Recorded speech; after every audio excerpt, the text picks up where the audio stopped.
Chapter 1. The Last Morning of Sameness.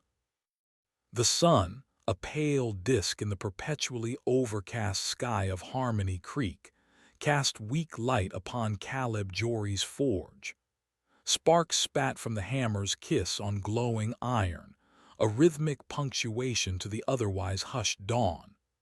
Caleb, a man built like the anvils he commanded, wiped sweat from his brow with a leather-bound forearm. His own mask, a plain, unadorned plate of smoothed wood, sat snug against his face, identical to every other mask in Harmony Creek. It was a comfort, a shield, the way things had always been. The uniformity was the town's unspoken creed. He quenched the horseshoe, steam hissing, then hung it on a cooling rack. The clang of his work usually brought a few early risers to their windows, masked faces briefly appearing, then retreating. This morning, an unusual stillness pressed upon the town. Fewer shutters were ajar. The typical morning coughs and distant door creaks were absent. Caleb unstrapped his work apron. Time for his own morning ritual, retrieving a fresh mask from the community dispense.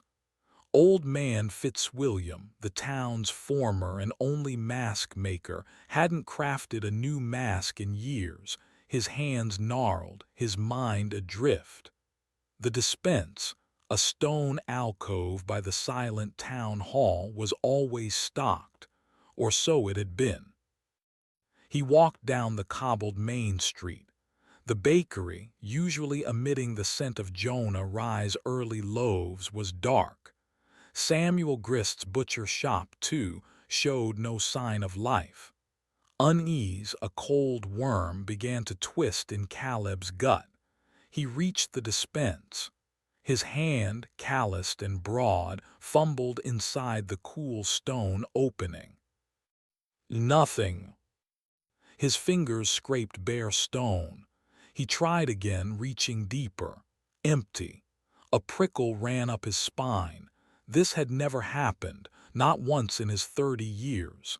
Masks were like air, like water, always there.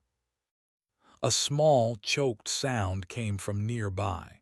Martha Crumb, known for her ability to hear a pin drop 3 streets over, stood clutching her own worn mask. Her usual sharp posture was slumped. "Caleb, is it empty for you too?" Her voice, muffled by her mask, quavered. Caleb nodded slowly. "It is, Martha." But the spares," she stammered. "Everyone keeps a spare or two." "My spare wore through last week," Caleb admitted, a fresh wave of disquiet washing over him. He'd been meaning to repair it, a task now impossible if the dispense was truly bare. The news, a contagion of whispers, spread through Harmony Creek faster than any fever. Windows opened. Masked heads emerged, voices hushed, then rising in pitch. People gathered in small, anxious clusters on the street, their identical masks making their collective fear a strangely unified yet faceless spectacle. Mayor Hemlock Valerius appeared on the steps of the town hall, his own mask pristine, his gloved hands raised for calm. "Citizens, please, there is no need for alarm. This is merely a temporary shortage, a supply error." "Error," a voice called out, thin and reedy. "Masks don't have supply errors, Mayor. Old Fitzwilliam made them from the whisperwood. Are you saying the whisperwood itself has run dry?" The crowd murmured, a low, agitated hum. The whisperwood bordering the town was sacred taboo. None went there save Fitzwilliam in his prime. "We will investigate the dispense mechanism," Mayor Valerius announced. his voice attempting a confident boom that didn't quite land. "Deputy Mercer will look into it.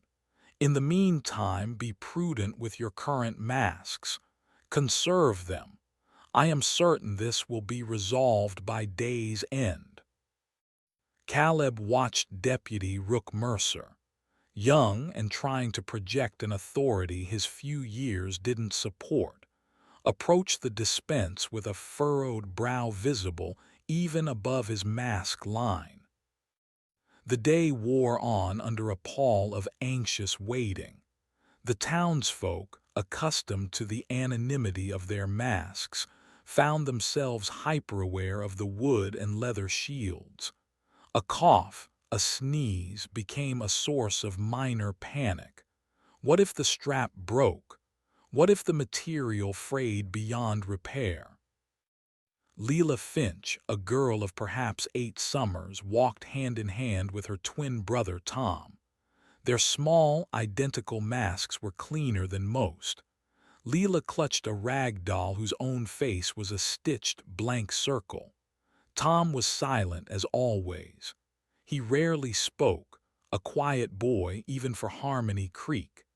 Their mother, Agnes, walked behind them, her masked face pointedly forward, ignoring the nervous glances of her neighbors. The Finch family kept to themselves, more so than others. Caleb saw them pass his forge. Leela offered a tiny, masked nod. He returned it. The sight of the children, their innocent reliance on the masks that were now a finite resource, tightened the knot in his stomach. By late afternoon, the sun had begun its descent, painting the perpetual cloud cover in bruised purples and grays. No announcement came from the mayor. Deputy Mercer had been seen emerging from the town hall, shaking his masked head, his shoulders slumped. A child's wail, sharp and terrified, pierced the oppressive quiet. It came from the direction of the town square. Caleb, along with a dozen others, moved towards the sound. A small crowd had gathered near the old well. In the center, a woman, Prudence Hatcher, known for her stern piety, was on her knees.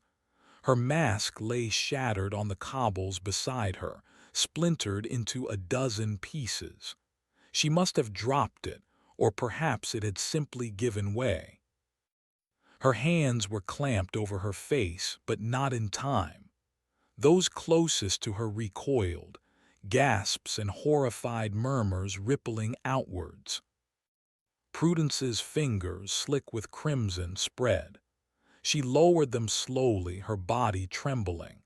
Her face, revealed for the first time in decades, was shockingly, terrifyingly serene, angelic even. But from her eyes, wide and staring, wept thick, continuous tears of blood. They streamed down her smooth cheeks, dripping onto her dress, staining it a dark, spreading pattern. "It is the unveiling," Prudence Hatcher whispered, her voice clear, no longer muffled, yet strangely distant.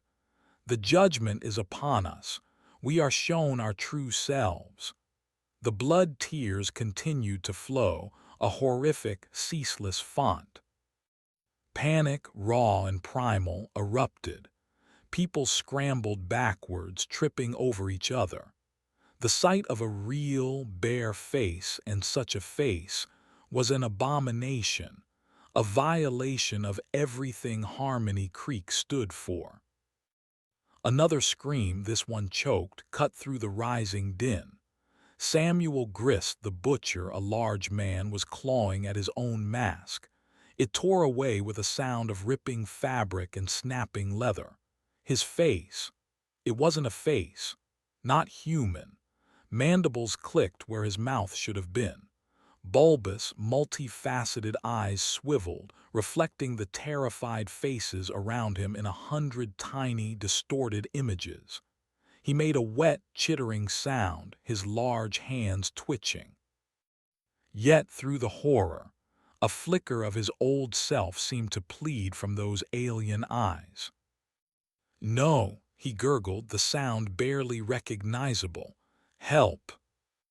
Then from the edge of the square where the Finch family had been standing came a different sound, a low, guttural moan.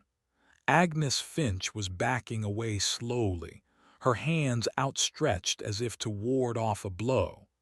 Leela was crying, pulling at her mother's skirt. Tom Finch stood alone. His small mask was gone, lying at his feet. His head was tilted up to the darkening sky. Where his face should have been, there was only a hollow, a smooth, concave depression, like an eggshell pushed inwards, dark and featureless. No eyes, no nose, no mouth, just an impossible, silent void. The last light of day seemed to be swallowed by it. The screaming in Harmony Creek began in earnest. Chapter 2: Whispers from a Fadding Mind. The night was a tapestry of terror. Shutters slammed, bolts scraped. The flickering light of hoarded candles cast dancing, monstrous shadows. Screams, choked sobs, and a new, unidentifiable chittering echoed through the usually silent streets of Harmony Creek. Caleb Jory had barricaded the door of his forge, the heavy crossbar thudding into place. He pressed his own mask tighter, the familiar would a flimsy reassurance against the unfolding nightmare. Prudence Hatcher's bloody tears, Samuel Grist's insectoid transformation, and little Tom Finch, that hollow where a boy's face should be. Caleb's mind reeled. These were not mere unmaskings. They were revelations of something monstrous, something that had lurked beneath the placid sameness for generations. The masks, they hadn't just been for conformity, they had been containing something. Sleep was impossible. Every creak of his small dwelling, every distant shriek, sent jolts of adrenaline through him. He thought of Leela Finch, her terrified cries. What had happened to her mother? Had they gotten Tom away, or had he changed further? Dawn arrived, not with relief but with a renewed sense of dread. The town was eerily quiet now, too quiet. Caleb cautiously unbarred his door, peering out. The street was deserted, littered with debris, a dropped basket, a child's wooden toy, and several discarded, broken masks. The air was thick with a strange, metallic scent, like ozone and something else, something sickly sweet. He had to know, he had to find answers, and there was only one person who might have them, however fragmented: Old Man Fitzwilliam. Fitzwilliam's cottage was at the edge of town, closest to the dreaded Whisperwood. It was a dilapidated, leaning structure, ivy crawling over its crumbling stone walls. Caleb approached with caution. The door hung ajar. "Fitzwilliam," Caleb called, his voice low, "are you in there?" A faint rustling came from within, then a mumble. Caleb pushed the door open. The cottage was dim, cluttered with a lifetime of forgotten things. Broken tools, stacks of yellowed parchment, and everywhere mask-making supplies, smoothed pieces of wood, scraps of leather, dried herbs, and strange, unsettlingly shaped carving tools. Old Man Fitzwilliam sat in a rocking chair by the cold hearth, his own mask, ancient and discolored, still fused to his face. It looked less like a covering and more like a second, petrified layer of skin. He rocked slowly, humming a tuneless, repetitive ditty. "Fitzwilliam," Caleb said, stepping inside. The air was musty, tinged with the scent of decay and those same dried herbs. The masks, They're gone. The dispense is empty.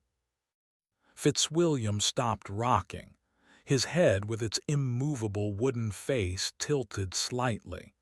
Gone. Oh, the pretty faces are gone, are they? Naughty, naughty, shouldn't lose your pretty face. His voice was thin, papery.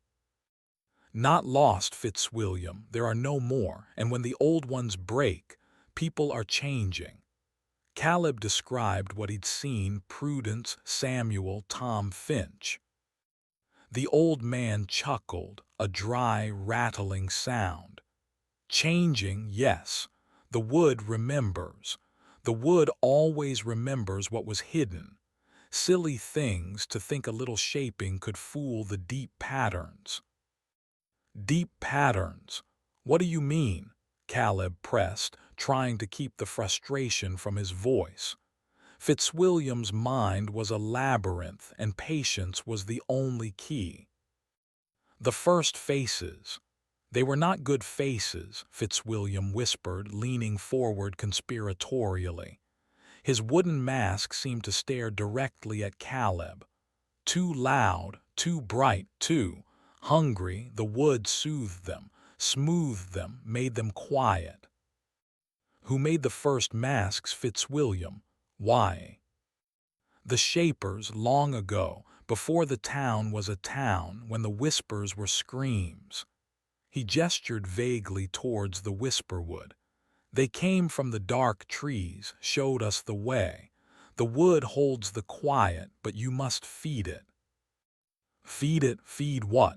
Caleb felt a chill despite the stuffy air. Secrets, fears, the little bits of you that scream in the dark. Fitzwilliam tapped a gnarled finger against his own fused mask. This old one. It's eaten many of mine. Full up it is. He cackled again. Now the new ones, they're hungry, and there's no more wood to make new plates for the table. Caleb's blood ran cold. The masks weren't just covers. They were consumers, suppressors. What happened when that suppression was lifted and the hunger returned? What is out there now, Fitzwilliam? What are these changes? The true faces, the old man rasped. The ones the wood kept sleepy. Some are just different. Some are echoes of the old wild. Some are listeners. Listeners. Fitzwilliam's head swiveled towards the grimy window. It hears them now, the bare thoughts, the raw feelings. It likes the new sounds. It collects. What collects? Caleb demanded, his patience fraying. The quiet one, the empty one. It always wandered the edges, sniffing for cracks in the wood. Now the feast is laid. His voice dropped to a near inaudible whisper. It takes the sparkle, the wet shine in the eyes, the curve of a smile, leaves them smooth like a pebble. The collector of expressions. The name echoed in Caleb's mind from some half-forgotten childhood tale, a boogeyman story used to scare children into keeping their masks on tight. It had been real. A sudden commotion outside shattered the tense quiet. Shouts, a clang of metal, then a sharp, piercing scream of pure agony. Caleb rushed to the door, Fitzwilliam forgotten for the moment.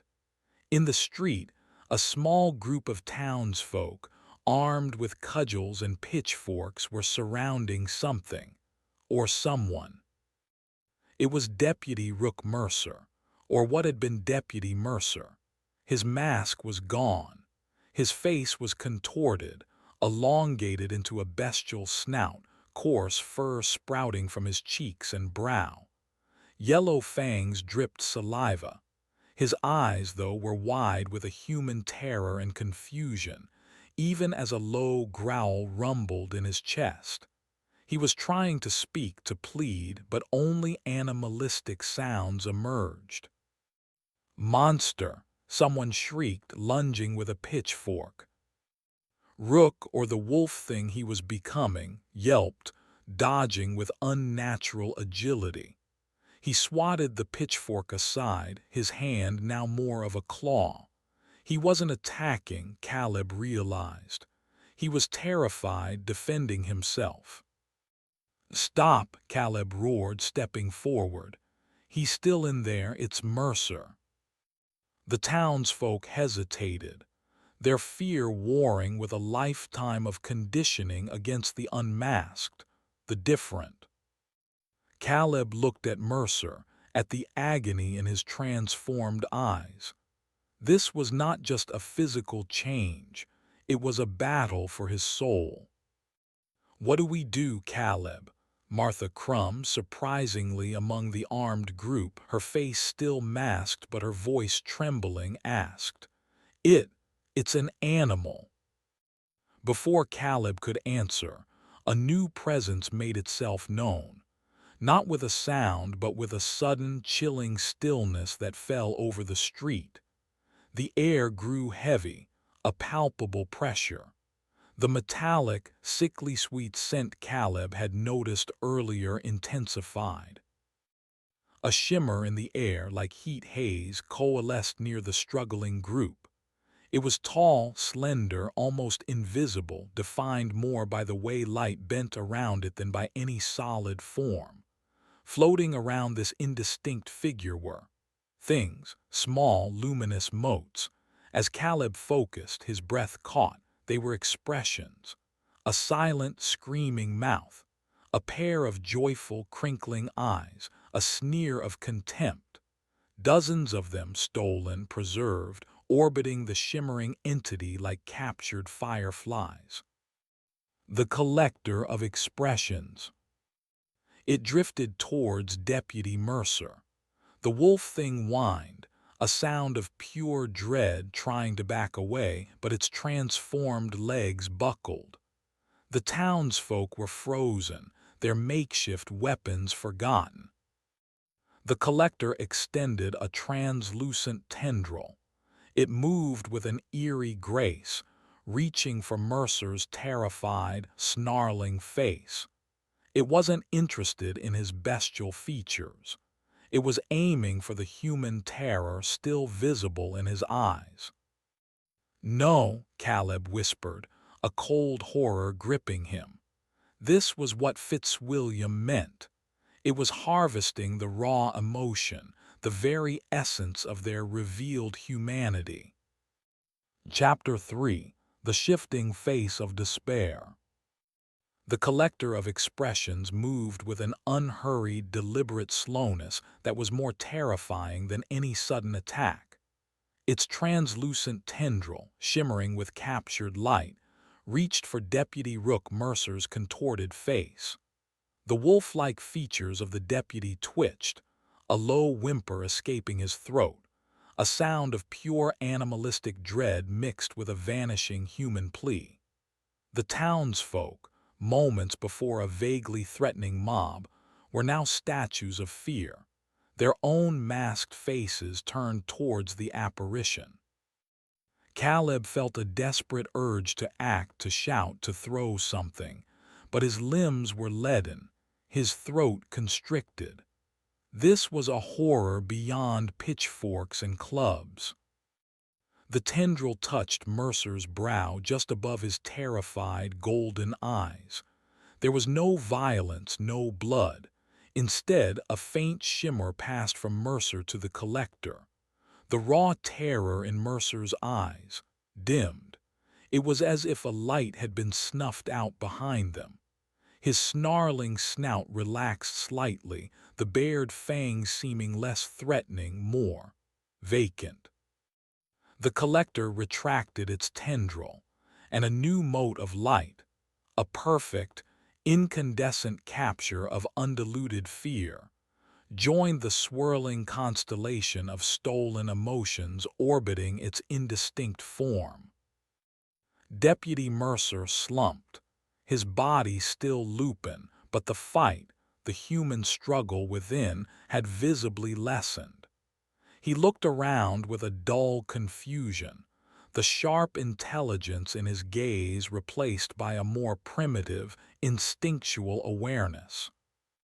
The collector, its new acquisition secured, seemed to briefly regard the frozen townsfolk. Or perhaps it was sensing their collective fear, a smorgasbord of potential harvests. Then, as silently as it arrived, it began to dissolve, its form becoming less distinct, the captured expressions winking out one by one until only the faint, sickly sweet metallic scent lingered in the air. A collective, shuddering breath escaped the onlookers. Someone dropped their cudgel with a clatter that sounded deafening in the sudden stillness. Mercer, the wolfman, let out a confused bark and stumbled away, disappearing down an alley. No longer a deputy, no longer quite human, just a creature lost between worlds. Caleb's mind raced. Fitzwilliam's words, "It takes the sparkle." This was it. The essence, the spirit siphoned away, leaving what? Husks, animals. What was that? Mayor Valerius's voice, usually commanding, was thin and shaky. He had arrived at some point during the confrontation, his pristine mask somehow making him look more vulnerable. "The collector," Caleb said, the name tasting like ash in his mouth. Fitzwilliam warned of it. Prudence Hatcher, her face still serene and weeping blood, nodded slowly. "The unveiling shows us what we are. The collector. It reaps the revelation." The encounter galvanized some, terrified others into deeper paralysis. Whispers spread the collector only took from the unmasked. The immediate, desperate scramble was for any way to cover their faces. Cloth was torn from dresses, aprons ripped into strips. Rough, makeshift veils and clumsy bandages appeared on the streets, poor imitations of the smooth, identical masks they had taken for granted. Caleb found himself drawn back to Fitzwilliam's cottage. The old man was still rocking, humming his tuneless song, seemingly oblivious to the recent drama. "Fitzwilliam," Caleb began, his voice urgent. "The collector, it was here, it took Mercer's, his fear." Fitzwilliam cackled. "Took his sparkle, eh? Good, less noise for the quiet one. It likes things tidy." "How do we stop it? Were the masks the only way?" The old man paused his rocking. His fused wooden face seemed to ponder. "The masks. They were a bargain, a shield. The wood drinks the loud thoughts, the sharp feelings, keeps them from calling out into the dark, keeps the true faces sleepy. The collector doesn't like the taste of wood-fed souls, too bland, too muffled. So if we had masks—" "Ah, but there is no more whisperwood to carve," Fitzwilliam sighed, a genuine note of sorrow in his papery voice. "The trees have gone silent. They gave all they had. The shapers knew it wouldn't last forever. They said a deeper quiet would be needed one day." "A deeper quiet. What does that mean?" Caleb pressed. This was maddening, like trying to catch smoke. Fitzwilliam just shook his head, resuming his rocking and humming. "Too many questions, Smith. Too many sharp edges in your thoughts. Go smooth them, or it will." Frustration gnawed at Caleb. He left the cottage, the old man's cryptic warnings echoing in his mind. The town was descending into chaos. Makeshift masks offered little comfort. He saw Beatrice Plum, the stern librarian, trying to direct people from the steps of the shuttered library. Her mask was gone. No mouth was visible on her smooth, pale face, yet her voice, sharp and commanding, seemed to emanate directly from her mind into the thoughts of those around her. Order. We must have order.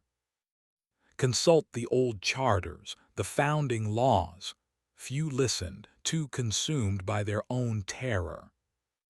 Caleb thought of the Finch twins, Leela and her hollow-faced brother Tom. He had to check on them.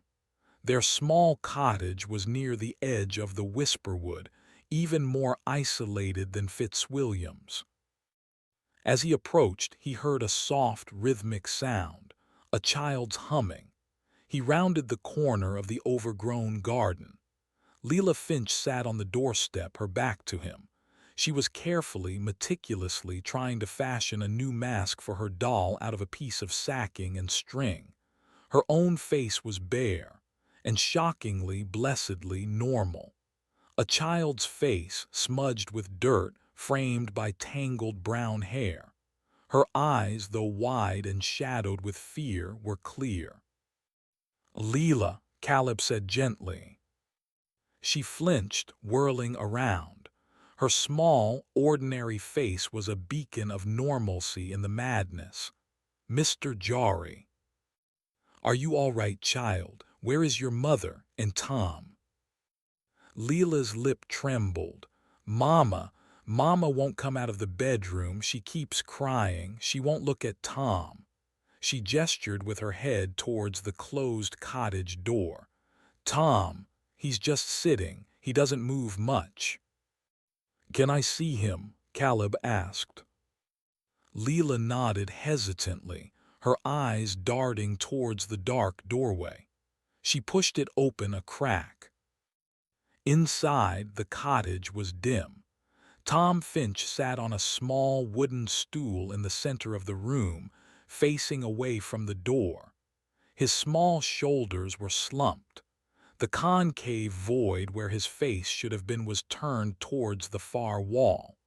The silence emanating from him was profound, a vacuum that seemed to suck the air from the room. "Tom," Caleb said softly. No response. Leela tugged at Caleb's sleeve. "He won't eat, he won't drink, he just sits." Her voice was small, laced with a fear too large for her years. Caleb knelt. "Leela, what happened to your masks, to Tom's mask?" "It just fell off," she whispered. "His first, then Mama screamed, then mine fell off too, but I'm still me."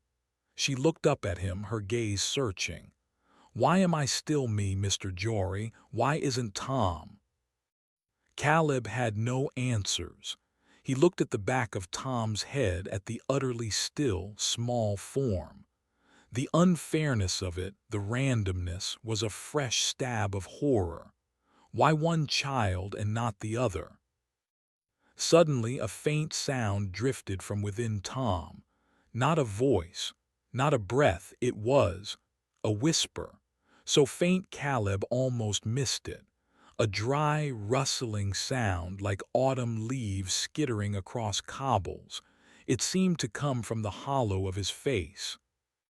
"S-H-H-H, come closer, S-S-S." Caleb recoiled as if struck. Leela hadn't seemed to hear it. "We are many SSS waiting." The whispering wasn't Tom. It was something in Tom, or speaking through the void that was Tom. Caleb grabbed Leela's arm. "We need to go, Leela, now." He didn't know where they would go or what they would do, but staying here with that thing inhabiting Tom's form was unthinkable. The Whisperwood. Fitzwilliam's words about the trees going silent, about a deeper quiet. Was there something in the woods, a cause, a cure, or just more damnation? As he hurried Leela away from the cottage, he glanced back. The door was still ajar. He thought he saw a flicker of movement from within the darkness where Tom sat. Not the boy himself, but something else. A faint shimmer, like heat haze. The collector had found a new place to listen. Chapter 4: The Blacksmith's Burden. The sun bled across the bruised sky, casting long, distorted shadows as Caleb hurried Leela away from the Finch cottage. The child stumbled beside him, her small hand clutched tight in his. The faint, sibilant whispers he'd heard emanating from the void of Tom's face prickled at the back of his neck. We are many SSS waiting. Whatever it was ancient and malevolent. "Mr. Jari, where are we going?" Leela's voice was a thin thread of sound. "Is Tom going to be okay?" Caleb didn't have an answer that wouldn't terrify her further. "We need to find a safe place, Layla, and we need to understand what's happening." His own mask felt suffocatingly tight, a useless relic. He resisted the urge to tear it off. What would his true face be? He wasn't sure he wanted to know. Not yet. They passed the town square. It was largely deserted. A few figures huddled in doorways, their makeshift face coverings making them look like grotesque parodies of scarecrows. The air still carried that sweet, metallic tang, the collector's calling card. He saw a figure by the well, broad-shouldered, unmoving. It was Jonah Rye the baker, or what was left of him. His mask was gone. His face, if it could be called that, was a grotesque landscape of doughy, sagging flesh. Features seemed to be slowly, perceptibly, sliding around his skull like wet clay. One eye drooped near where a cheekbone should be, the other was migrating towards his temple. He made a soft, squelching sound as he breathed. He didn't seem to notice Caleb and Leela. "Mr. Rye," Leela whispered, horrified. Caleb pulled her along.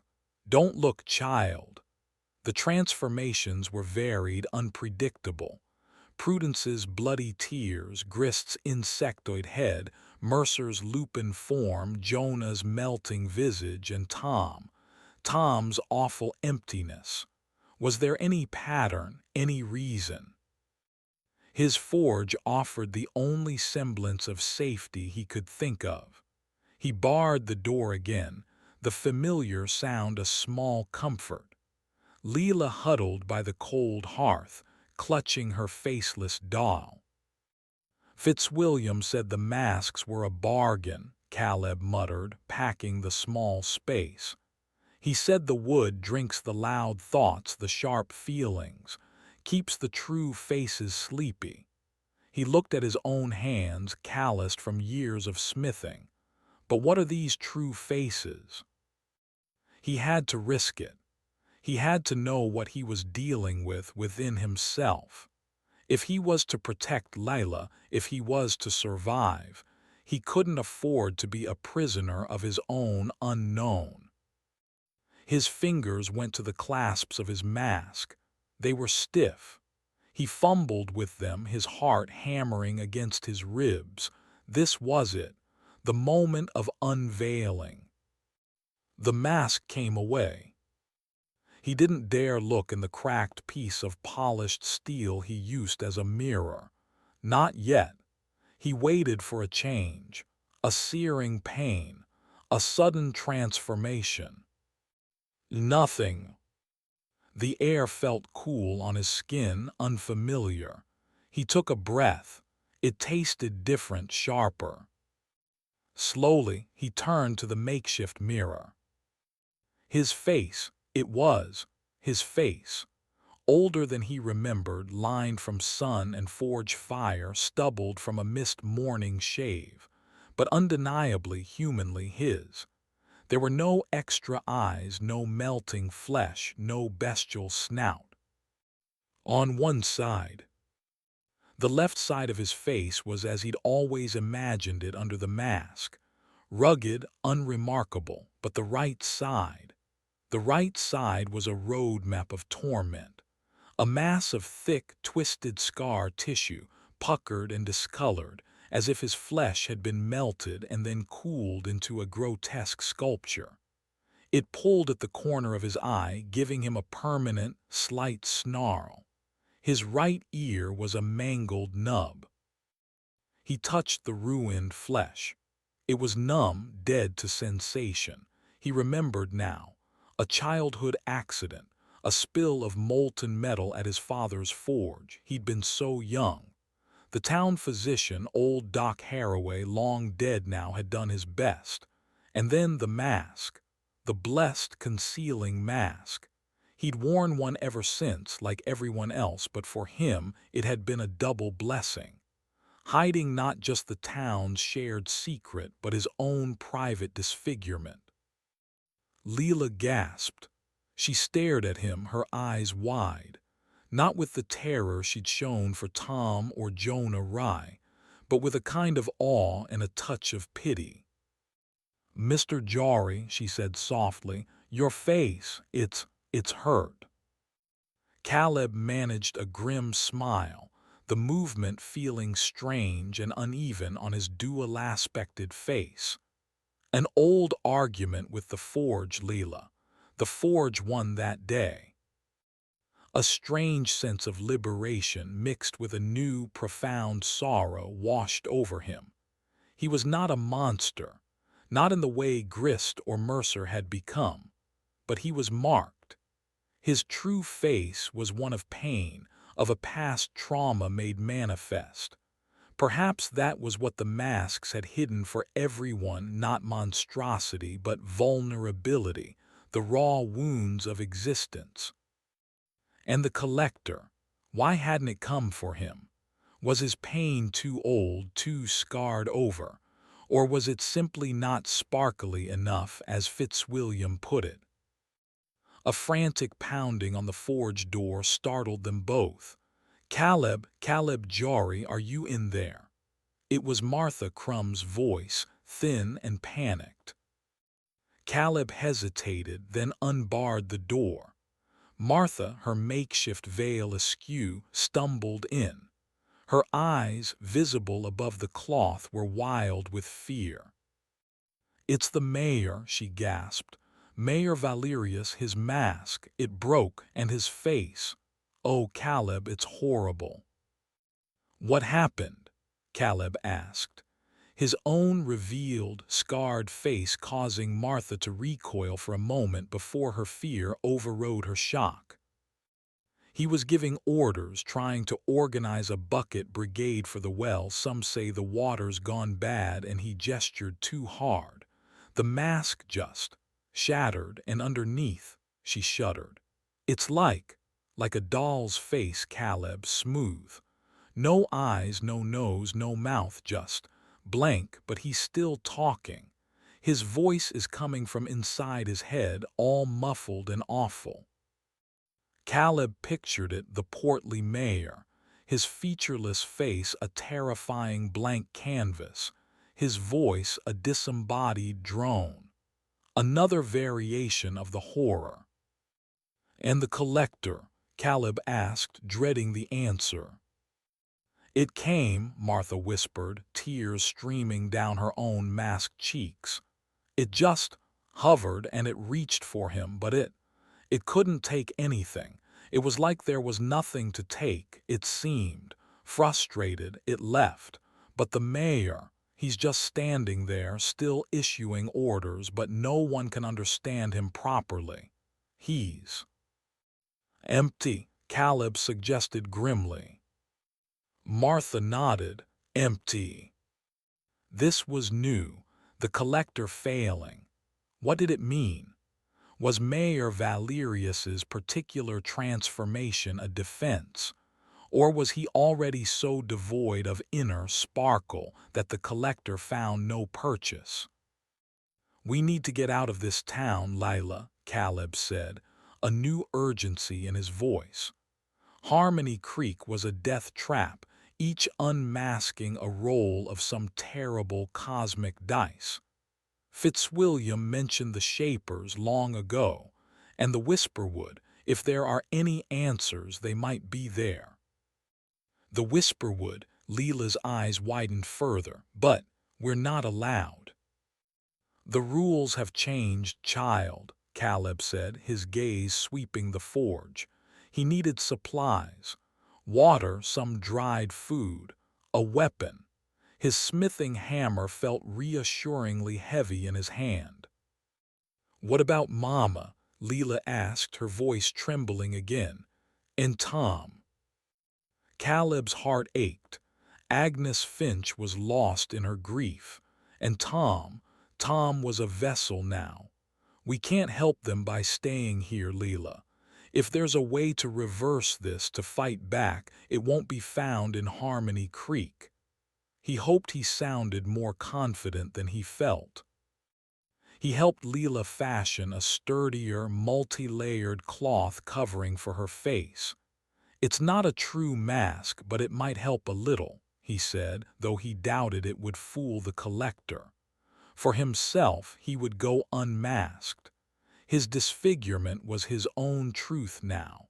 Perhaps in its own way it was a shield. As they prepared to leave, a faint scratching sound came from the back wall of the forge. Caleb froze. Leela whimpered. The scratching stopped. Then a section of the old stone wall seemed to shimmer like heat haze. The collector. It was inside, with them. The sickly sweet metallic scent filled the small space, cloying, suffocating. Caleb pushed Leela behind him, raising his hammer. His scarred face felt tight, the old wounds aching.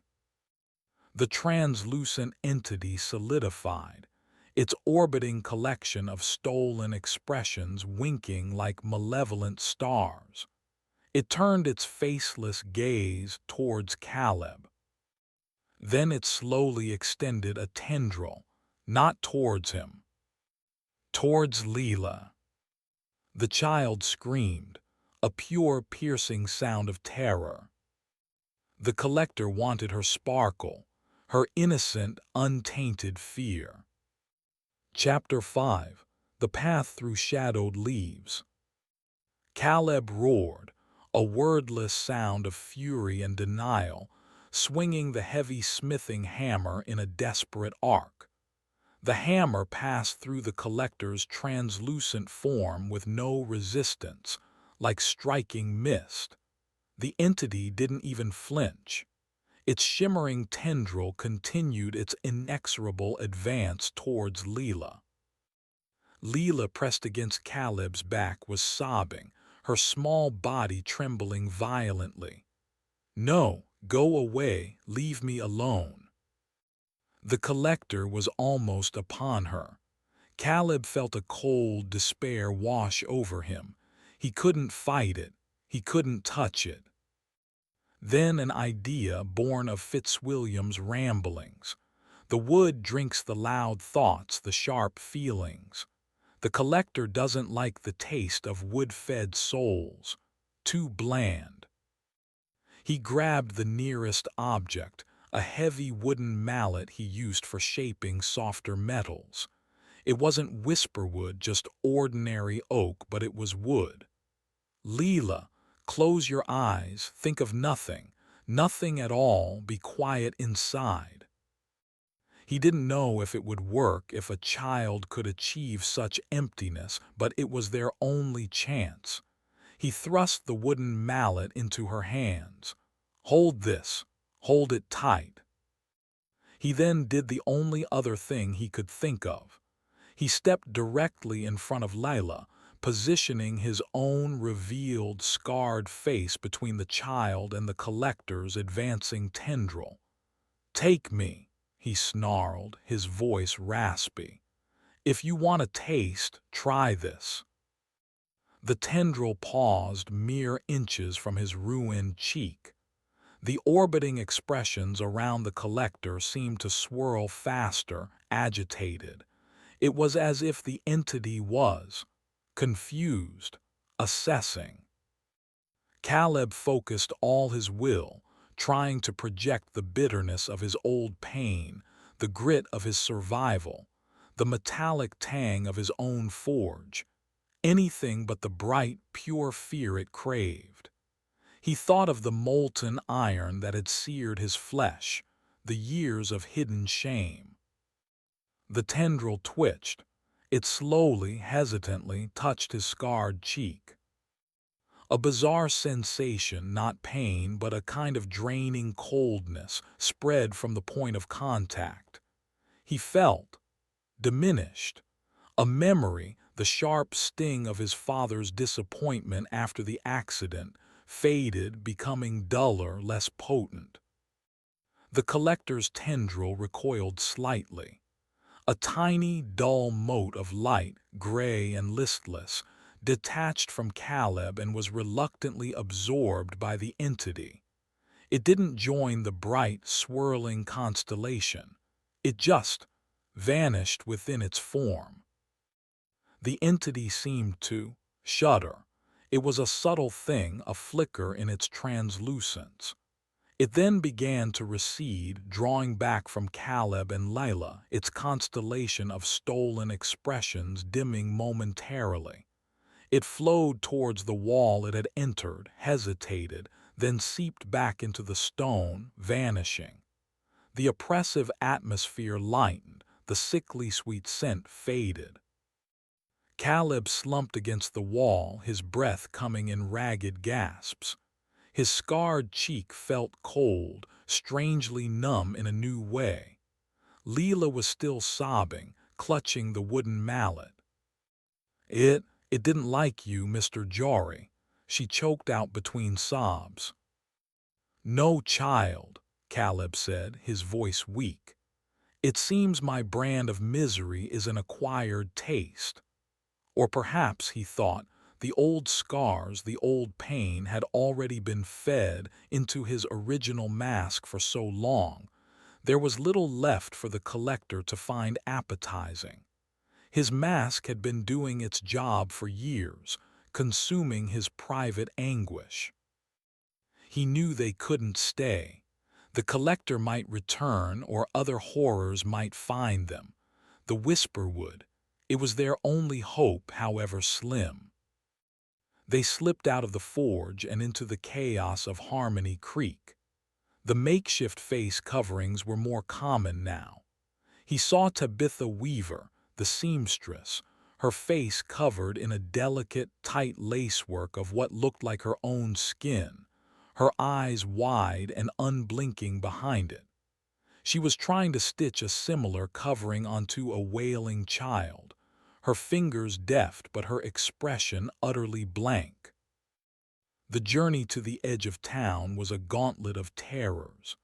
They saw the hollow choir, all of them unmasked, standing in a silent, perfect semicircle outside the boarded-up church. Their faces were identically gaunt, eye sockets like empty pits, mouth stretched in eternal, soundless screams. Their choirmaster, Alaric, his own face a rictus of silent anguish, conducted their horrifying silence with slow, deliberate hand gestures. The air around them vibrated with an unheard symphony of despair. They gave the choir a wide berth and finally reached the edge of the whisperwood. The trees were ancient, gnarled, their bark almost black. An unnatural stillness hung beneath their dense canopy. No birds sang. No insects buzzed. The very air felt heavy, pregnant with forgotten secrets. A narrow, overgrown path, barely visible, led into the gloom. Fitzwilliam had called it the Whisperwood, but today it was utterly silent. Too silent. "Are you sure about this, Mr. Jory?" Leela whispered, shrinking closer to him. The cloth over her face did little to hide her fear. "Fitzwilliam said the Shapers came from here," Caleb replied, hefting his hammer. "And he said the trees have gone silent. That might mean something." He looked down at her. "Stay close to me, Leela, and keep hold of that mallet. Would, remember, it might be important." They stepped onto the path, and the shadows of the Whisperwood enveloped them. The light from Harmony Creek, already dim, was instantly swallowed. The trees pressed close, their branches like skeletal arms. The ground was a thick carpet of damp, decaying leaves that muffled their footsteps. After a few minutes of walking, Leela tugged his arm. "Mr. Jory, listen." Caleb strained his ears. At first, nothing. Then a faint sound, not whispers, not anymore. It was a deep, rhythmic hum, almost below the threshold of hearing, seeming to emanate from the earth itself, or from the ancient trees around them. It was a sound that vibrated in his bones, unsettling and profound. The deeper quiet, Fitzwilliam had said. As they moved further in, the humming grew stronger. The trees here were even older, their trunks massive, their roots like exposed anacondas coiling across the path. And then they saw them. Figures. Dozens of them. Standing motionless amongst the trees, half hidden by shadow and ancient trunks. They were tall and slender, almost tree-like themselves. Their forms were not made of flesh, but of what looked like intricately woven wood, dark and polished. Their faces were smooth, featureless, elongated ovals, the original masks, perhaps, or the beings who inspired them, the Shapers. They didn't move. They didn't speak. They simply stood, radiating an aura of immense age and profound, silent contemplation. The deep, resonant hum seemed to originate from them or pass through them. Caleb and Leela stopped, frozen. These were not creatures of malice, Caleb sensed, not like the collector, but they were alien, ancient, and powerful. One of the Shapers, standing closest to the path, slowly turned its featureless wooden head towards them. There was no aggression, only a sense of acknowledgement. What did they want? What was this place? Chapter 6. The Heart of Stillness. The Shaper, its form a seamless blend of dark, polished wood and shadow, regarded Caleb and Leela with its featureless face. The deep, resonant hum that permeated the whisperwood seemed to intensify around it, a vibration Caleb felt in his teeth, in his bones.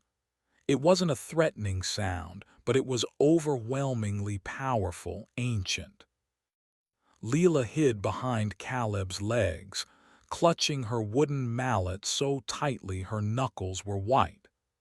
Caleb stood his ground, his smithing hammer held ready, though he suspected it would be as useless against these beings as it had been against the collector.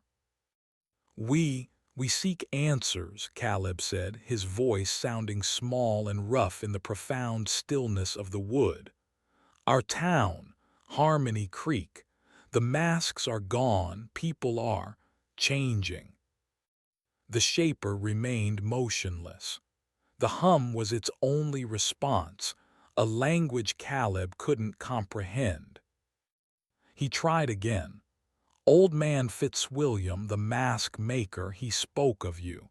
He said you showed our ancestors the way of the masks. He said the wood soothes." A faint ripple seemed to pass through the Shaper's wooden surface, like wind over still water. The hum deepened for a moment, then returned to its steady resonance. Another Shaper, further back in the gloom, shifted slightly, its movement slow, deliberate, like a tree limb adjusting in a phantom breeze. There were dozens of them, Caleb realized, fading into the depths of the forest, silent sentinels of this ancient place. "Can you help us?" Leela's small voice piped up from behind Caleb. "My brother, Tom, his face is gone, and the collector, it tries to take things from us." At the mention of the collector, the shaper before them seemed to react. The smooth oval of its face tilted, a subtle gesture that nonetheless conveyed a sense of focused attention. The resonant hum faltered for a beat, a dissonant chord echoing through the trees before reasserting its rhythm. The shaper slowly raised one of its slender, branch-like arms. It pointed not at Caleb or Leela, but deeper into the woods, along the barely discernible path. "You want us to go that way?" Caleb asked. The shaper's arm remained pointing. The hum seemed to pulse gently in that direction, a subtle invitation. Caleb looked at Leela. Her visible eye above her makeshift mask was wide with trepidation, but also a sliver of desperate hope. He nodded. "All right, we'll go." He took Leela's hand and they continued along the path, deeper into the heart of the Whisperwood. The shapers they passed remained still, silent observers, their featureless faces turned towards them as they went. The air grew cooler, the light dimmer, until they were walking in a perpetual twilight. The rhythmic hum was their constant companion. The path eventually opened into a small clearing. In the center stood a single tree, larger and more ancient than any they had yet seen. Its bark was almost black, deeply furrowed, and it seemed to pulse with a faint, internal luminescence. Its branches, thick as a man's torso, spread wide, creating a dense canopy. The resonant hum was strongest here, emanating directly from this colossal tree. At its base, nestled amongst its massive, exposed roots, was a pool of water, perfectly still and dark as obsidian. There was no one here, no shapers, just the ancient tree and the silent pool. "Is this it?" Leela whispered, awed. "What do we do?" Caleb felt a strange sense of peace in this clearing, a stark contrast to the terror of Harmony Creek. The hum of the tree was calming, almost hypnotic. He approached the pool. Its surface was like a black mirror, reflecting the glowing branches above. He saw his own reflection, his dual face, the scarred side and the whole side. For the first time, it didn't fill him with revulsion, just a kind of weary acceptance. Fitzwilliam said the Whisperwood had gone silent, Caleb mused. But this tree, it's not silent, it's singing. He dipped a hand into the water. It was cool, surprisingly so. And it felt alive, not in a wriggling, creaturely way, but with a subtle vibration that matched the hum of the tree. A memory surfaced, Fitzwilliam's words, the masks. They were a bargain.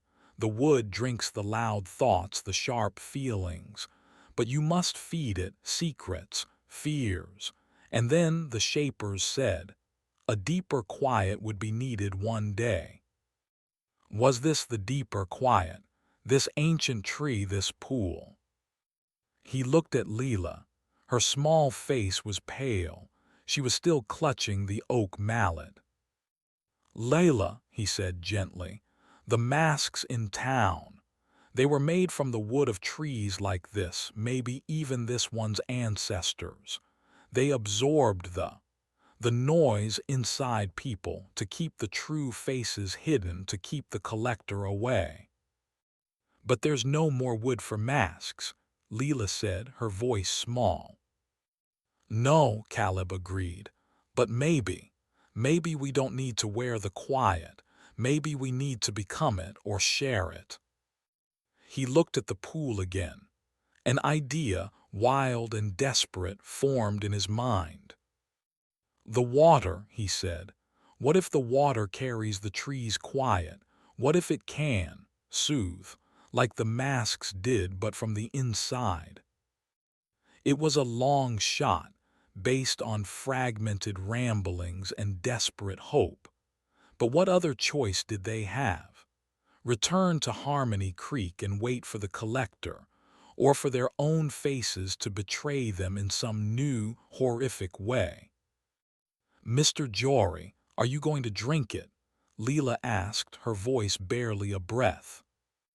Caleb took a deep breath. He cupped his hands, dipped them into the dark pool, and brought the cool water to his lips.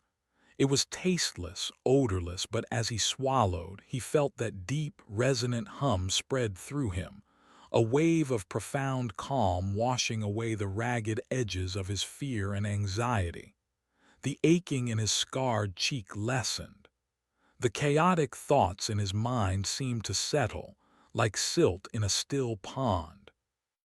He felt quieter, not empty, not devoid of feeling like Mayor Valerius was described, but centered. The turmoil within him had been smoothed, not erased. He looked at Layla. "It's peaceful." Leela hesitated, then slowly, she knelt by the pool. She looked at her reflection in the dark water, her small, ordinary face looking back. She dipped the oak mallet into the water, then touched the wet wood to her lips before cupping her own small hands and drinking. She shivered, then a sigh escaped her. The tension in her small shoulders eased. "It's nice," she whispered, "like when Mama used to sing lullabies." A sudden sharp crack echoed through the clearing like a branch snapping. Caleb whirled around, hammer ready. Leela gasped. Standing at the edge of the clearing, where the path entered, was Tom Finch. Or the thing that wore Tom Finch's form. The void where his face should be seemed darker, deeper. And the sibilant whispering was louder now, clearly audible. "SSS, the quiet ones, pretty, SSS, but we are hunger, SSS." The entity in Tom took a step forward, its small hands clenched. Behind it, more figures were emerging from the shadowed path. Townsfolk. Their faces were a horrifying gallery of the unveiling's work. Samuel Grist, his insectoid head clicking. Jonah Rye, his features still slowly sliding.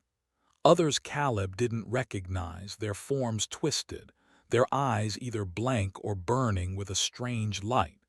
And leading them, or perhaps merely at their head, was the shimmering, translucent form of the collector of expressions, its stolen emotions winking malevolently.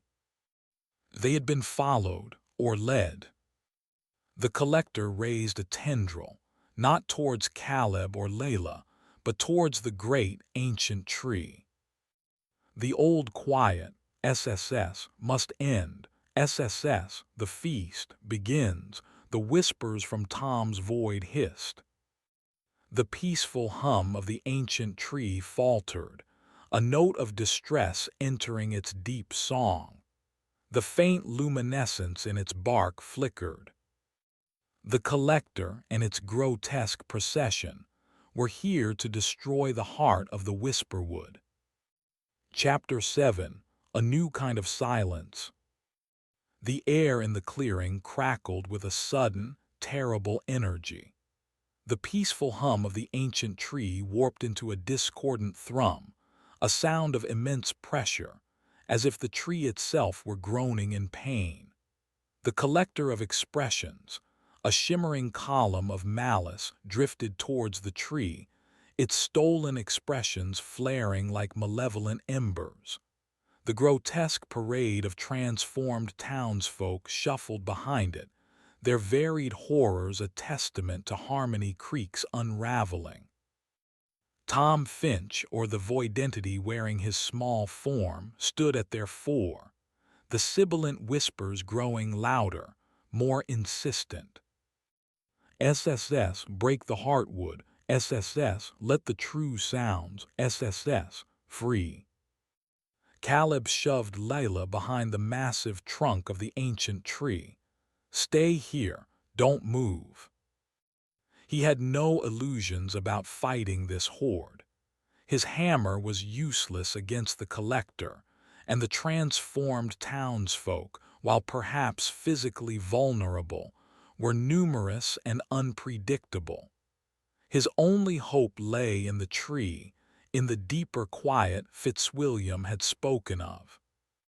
He looked at the pool of dark water at the tree's base. The water he and Layla had drunk had brought a profound calm, a centering. But could it be a weapon or a shield? The collector reached the tree, its translucent tendril extending towards the ancient bark. As it touched, the tree's luminescence flickered violently. A deep, shuddering tremor ran through the ground. The resonant hum became a painful, grinding sound. Caleb acted on instinct. He scooped up handfuls of the dark water from the pool and flung it at the point where the collector touched the tree. The water arced through the air, striking the collector's form. A hiss like water on hot iron erupted. The collector recoiled, its form flickering erratically. The stolen expressions around it spun in a dizzying vortex. Where the water had touched it, its translucence seemed to solidify, becoming momentarily opaque, milky. The entity let out a silent scream that Caleb felt in his marrow, a wave of pure psychic agony. It worked. The water, imbued with the tree's ancient quiet, was anathema to the collector, a being born of raw, chaotic emotion. "Leela," Caleb yelled. "The water, throw it at them." Leela, seeing the collector recoil, understood. She grabbed her oak mallet, dipped it into the pool, and began flinging droplets of the dark water towards the advancing townsfolk. The effect was immediate. Samuel Grist, his insectoid head clicking aggressively, shrieked as the water splashed his carapace, steam rising from it. He stumbled back, his multifaceted eyes rolling. Jonah Rye, his doughy face still sliding, let out a wet gurgle as droplets hit him, his form seeming to momentarily stabilize, the grotesque melting halting for a precious second. The transformed townsfolk, creatures of raw, unbridled change, were repelled by the profound stillness held within the water. It didn't harm them in the way it harmed the collector, but it disoriented them, pushing back against the chaotic energies that shaped them. The voidentity in Tom, however, was unaffected. It merely hissed louder, "SSS, fools, SSS, the hunger is too great, SSS, the silence will break." It gestured, and several of the more bestial townsfolk, including the wolf-like form of Rook Mercer who had joined the grotesque procession, snarled and lunged, ignoring the stinging water. Caleb met their charge, his hammer a blur. He wasn't trying to kill them, they were still, somewhere within, the people of Harmony Creek. He aimed to disable, to drive them back. He slammed his hammer into Mercer's shoulder, sending the wolfman howling. He parried a blow from a man whose arms had become thick, thorny vines. Leela, with surprising courage, continued to fling water, her small arm a piston of desperate action. She focused on the collector, which was trying to regroup, its form wavering. Each splash made it hiss and shrink. But there were too many, and the entity in Tom was advancing, its void face fixed on the ancient tree. It reached the trunk, its small hands splaying against the bark. The tree shuddered violently. Cracks appeared in its ancient hide, glowing with a sickly yellow light instead of its healthy luminescence. The deep hum became a scream of dying energy. SSS, yes, SSS, break, hissed the void. No, Caleb roared. He disengaged from a clawed attacker and charged towards Tom. He couldn't strike the child's body, but he had to stop it. He reached out, not with his hammer, but with his hands, and grabbed the small shoulders of the thing that was Tom Finch. He poured all the quiet stillness he had ingested from the pool into that touch, trying to push back against the hunger, the void. For a moment, nothing. Then the sibilant hissing faltered. The small body in his grasp trembled. The absolute darkness of the facial void seemed to lessen. A flicker. Just a flicker deep within that emptiness, like a distant, dying star. A tiny, choked sound escaped the void. Not a hiss. "It hurts." Tom's voice, faint, infinitesimally small, lost. The entity shrieked, a soundless blast of fury that threw Caleb back. The tree groaned, a huge branch cracking, then crashing to the ground. The collector, seeing its chance as Caleb was down, surged forward, ignoring Layla's desperate splashes. It enveloped the wounded trunk of the ancient tree, its form leaching the last of the tree's luminescence, its stolen expressions glowing with triumphant, evil light. The deep hum of the whisperwood died. A profound, empty silence fell upon the clearing, a silence not of peace but of death. The ancient tree stood dark, lifeless, its branches drooping. The pool at its base turned murky, its reflective surface dull. The deeper quiet was broken.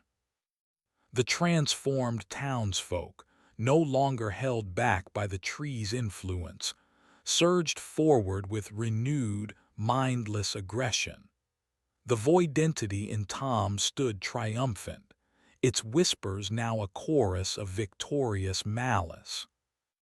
SSS, harmony is, SSS, ended, SSS, the feast, is eternal. Caleb struggled to his feet, his heart a cold stone in his chest. They had failed. The ancient tree was dead. The collector was gorging itself on its dying essence. Leela was crying, her splashes of water now useless against the emboldened horrors. But as Caleb looked at his scarred hand, the one that had touched Tom, he remembered that flicker. That tiny spark of the real Tom, lost in the overwhelming darkness. The masks had hidden their true faces. The unveiling had revealed them. The tree had offered a different kind of quiet. But perhaps the answer wasn't in hiding or in being soothed by an external force. Perhaps it was in facing the truth of what they were, scars and all, and finding the quiet within themselves. He looked at Layla, her small, ordinary face streaked with tears and dirt, still so human. He looked at his own reflection in a shard of fallen bark, the smith, the survivor, scarred but whole. He grabbed Leela's hand. "It's not over, Leela." He didn't know how. He didn't know what came next. But the silence of the dead tree was not the only silence. There was the silence of resolve, the silence of a spirit that refused to break. The collector, engorged and poolsing with stolen energy, turned its attention back to Caleb and Leela, its captured expressions swirling like a vortex of madness.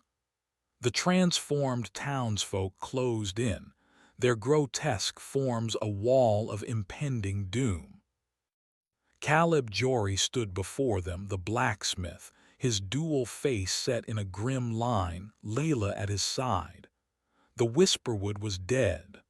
Harmony Creek was a nightmare, but they were still here, and they would face what came next together in the stark, unmasked silence of a new, terrifying world. Chapter 8: Echoes in the Ruin. The triumphant hisses from the void in Tom Finch were cut short by a sound that didn't belong in the ruined clearing, a cracking, splintering noise, not from the dead ancient tree, but from behind the advancing horde of transformed townsfolk. Heads, or what passed for heads, turned. Even the collector paused its menacing drift towards Caleb and Leela. Through the gloom of the dying Whisperwood, a figure stumbled, or rather, thrashed its way into the clearing.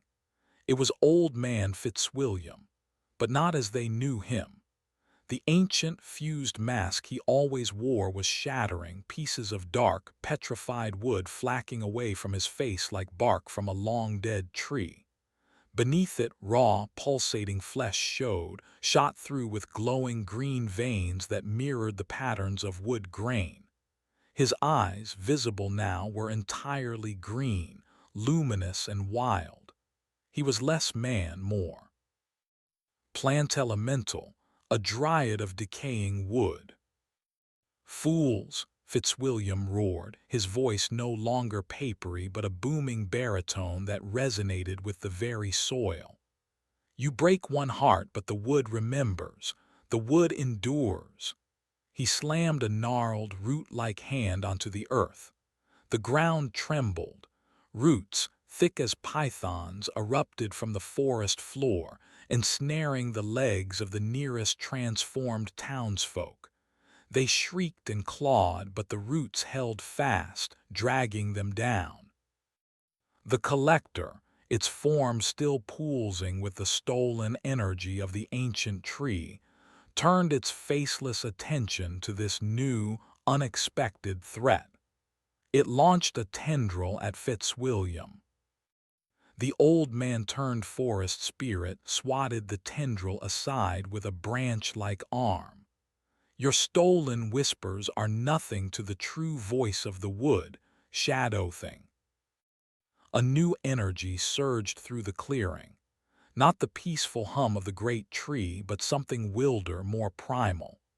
The other trees of the Whisperwood, those that had seemed merely ancient and aloof, began to stir. Their branches rustled, not with wind, but with intent. A low groan, like 10,000 sleepers awakening, filled the air. The Shapers, the silent wooden sentinels Caleb and Leela had passed, stepped out from the deeper shadows, their featureless faces now seeming less impassive, more resolute. They moved with a slow, inexorable grace, their forms blending with the trees, becoming extensions of the forest's awakened will. The voidentity in Tom Finch hissed with rage and something akin to fear. "SSS. No, SSS. The cycle was broken. SSS." "The cycle merely turns, spawn of emptiness," Fitzwilliam bellowed. He pointed a trembling, woody finger at Tom. "The boy is still in there. The wood feels his tiny spark. Give him back." Roots snaked towards Tom. The entity shrieked and tried to retreat, but the small legs of Tom's body were too slow. The roots wrapped around his ankles, gentle but firm. Caleb saw his chance. While the awakened wood dealt with the collector and its minions, he had to reach Tom. That flicker of the boy he'd sensed, it was their only hope for him. "Leela, stay with Fitzwilliam," Caleb shouted, pushing her towards the transformed mask maker, who now seemed less a man and more a force of nature. He then sprinted towards Tom, dodging thrashing roots and stumbling monsters. The collector was fully engaged with the shapers now. The silent, wooden beings moved with surprising speed, their forms blurring. They weren't attacking the collector directly, but weaving around it, creating a vortex of something. The air around the collector warped and shimmered.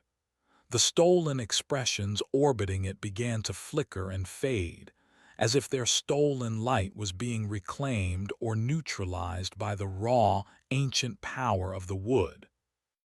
Caleb reached Tom. The boy, or the entity within, was struggling against the roots, his small body thrashing. The void of his face seemed to pulse with black energy. Caleb knelt, ignoring the sibilant threats. He placed his hands gently on the sides of the small head. Tom, Tom, can you hear me? Fight it. Remember who you are. Remember Lila. He closed his own eyes, focusing not on the terrifying void, but on the memory of Tom's small, masked face before the unveiling. He pictured Lila's love for her brother. He poured every ounce of his own hard-won in her quiet, his resilience, his stubborn smith's will, into the touch. He didn't try to fight the void directly, but to find that tiny spark within it to nurture it. SSS, no, SSS, mine. The hisses were weaker now, laced with desperation. Then again that tiny, choked sound from the depths of the void. Lila. A tear, a single human tear, welled and fell from the edge of the impossible emptiness on Tom's face. It sizzled as it hit the root binding his ankle. Yes, Tom, it's you, Caleb urged, hope surging through him. The blackness of the void seemed to recede, like a tide going out. For a fraction of a second, Caleb saw not emptiness but a child's face, pale and terrified, but there. Eyes, nose, mouth, Tom. Then it was gone, the void reasserting itself, but it was shallower, less absolute. The sibilant hisses were faint now, almost pathetic. A shattering scream tore through the clearing. The collector of expressions, ensnared by the shapers and the awakened wood, its stolen power being drained, was imploding. Its translucent form collapsed inwards, the last of its captured expressions winking out into nothingness. With a final, silent detonation of shadow, it was gone. The sickly sweet, metallic scent vanished from the air. With the collector's destruction, the transformed townsfolk seemed to lose their focus. The mindless aggression faded, replaced by confusion, pain. Samuel Grist's insectoid head drooped. Rook Mercer's wolf form whimpered and collapsed. The roots released them, and they lay moaning, their changed forms a testament to the chaos that had swept through Harmony Creek. Some might recover. Some, Caleb suspected, were too far gone. Fitzwilliam, his green-veined skin glowing, surveyed the scene. The shapers melted back into the trees, the primal energy of the wood receding into a watchful stillness. The dead ancient tree in the center of the clearing remained a stark monument to the battle. Leela ran to Tom, who had slumped unconscious, his face still a shallow void, but the terrible presence within it seemingly banished, or at least dormant. She cradled his head, weeping. Caleb helped her. Tom was breathing shallowly. The void was still there, but it felt different, less hungry, more like an echo of a wound. Fitzwilliam approached, his movements stiff, his borrowed energy fading. The wood protected its own, he rasped, his voice returning to its papery quality. The collector is unmade. The deep echoes it rode are scattered. He looked at Tom. The boy, The emptiness was a doorway, now it is just a scar like yours, Smith. He nodded at Caleb's ruined cheek. Some scars remain to remind us. What now? Caleb asked, looking at the devastation, at the moaning forms of his former neighbors. Harmony Creek. Harmony Creek is broken, Fitzwilliam said. The old bargain is ended, the masks are dust, the unveiling. It showed the truth. Some truths are monstrous, some are merely human. He gestured to the dead ancient tree. This heart is gone, but the whisperwood lives, it will heal. In its own time, a new quiet will grow, different, wilder. He looked at Caleb, his luminous green eyes fatting back to a more human hue, the woody texture of his skin softening. You, Smith, you have the quiet of the forge in you, the quiet of making, not just hiding, and the girl, she has the quiet of an unbroken heart. He smiled, a strange, cracking expression on his transforming face. The wood will remember you. With that, old man Fitzwilliam crumpled, his form shrinking, the vibrant green fading until he was just a very old man again, clad in rough, bark-like clothing, lying asleep amongst the roots. His own face, now fully revealed, was ancient, deeply lined but peaceful. The fused mask was entirely gone. Caleb knew they couldn't stay in the Whisperwood. They had to return to whatever was left of Harmony Creek. Some of the townsfolk might be salvageable. Others, he didn't know. The world had changed. The rules were gone. He gently lifted Tom. The boy was light. Leela walked beside him, her face grim but resolute, her makeshift mask discarded. She, too, would face this new world unveiled. As they left the clearing, Caleb glanced back at the dead ancient tree. A single, tiny green shoot was pushing its way up from the disturbed earth at its base, impossibly vibrant against the blackened bark. A new quiet, different, wilder. The path back to Harmony Creek was shrouded in an uncertain dawn. Chapter 9. The First Day of Knowing. The return to Harmony Creek was a journey through a landscape of aftermath. The sun, for the first time Caleb could recall, was attempting to break through the perpetual overcast, casting weak, dappled rays that illuminated scenes of quiet desolation. The transformed townsfolk they had battled in the Whisperwood were gone, either having fled or been reclaimed by the deeper shadows of the forest. As Caleb, carrying the still unconscious Tom and Leela, walked down the main street, they saw the few remaining inhabitants emerging cautiously from their homes. Their faces were bare. Some were shockingly normal, their expressions a mixture of fear, grief, and a dawning, terrible understanding. Others bore the marks of the unveiling. Prudence Hatcher sat on the steps of the town hall, her bloody tears now just faint, pinkish trickles, her serene expression etched with a profound weariness. Mayor Valerius, his face still an unsettling blank, was being led by his wife, who spoke to him in soft, soothing tones, though he seemed not to comprehend. Samuel Grist stood outside his butcher shop, his insectoid features less pronounced now, softer, as if the monstrous aspects were receding, leaving behind a bewildered man trapped in a partially alien form. He looked at Caleb with eyes that held a flicker of his old self. He tried to speak, but only a faint clicking emerged. He gestured to a side of meat hanging in his shop, then to his own head, a look of utter despair on his changing face. There was no more hiding. The sameness of Harmony Creek was shattered forever.